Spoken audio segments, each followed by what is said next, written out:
तुम्ही कधी विचार केला आहे का की गरिबीच्या सावलीतही स्वप्न उमलू शकतात? ही आहे एका अशा मुलीची गोष्ट जिला वाटत होतं मी बदलू शकते. चला ऐकूया रुक्मिणीताईंचा प्रवास. रुक्मिणी महाराष्ट्राच्या एका लहानशा गावात जन्मलेली.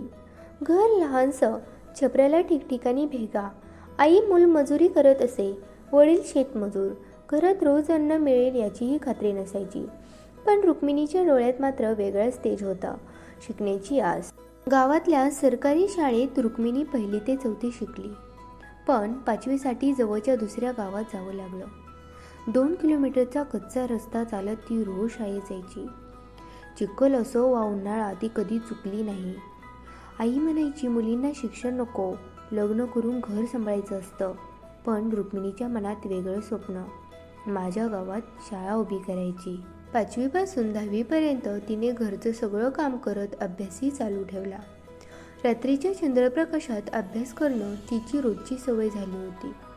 10वीच्या परीक्षेत रुक्मिणीने तालुक्यात प्रथम क्रमांक मिळवला. पण पुढचं शिक्षण? घरच्यांकडे पैसे नव्हते.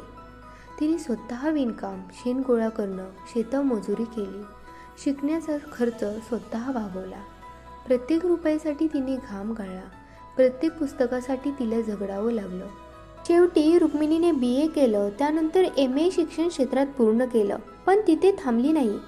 तिने गावातल्या मुलामुलींसाठी एक लहान शाळा सुरू केली.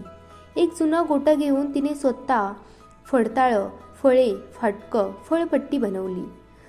आज त्या शाळेत 100वर विद्यार्थी शिक्षण घेत आहेत. रुक्मिणीताई म्हणतात, परिस्थिती काहीही असली पण जर मनात विश्वास असेल तर स्वप्नही आपलं झेप घेतात. आज तिचं स्वप्न हजारो मुलांच्या डोळ्यात नवं स्वप्न जागवते. ही होती रुक्मिणीताईंची प्रेरणादायक यशोगाथा. जर तुम्हालाही तिचा संघर्ष आणि जिद्द भावली असेल तर या व्हिडिओला लाईक करा, चॅनल सबस्क्राईब करा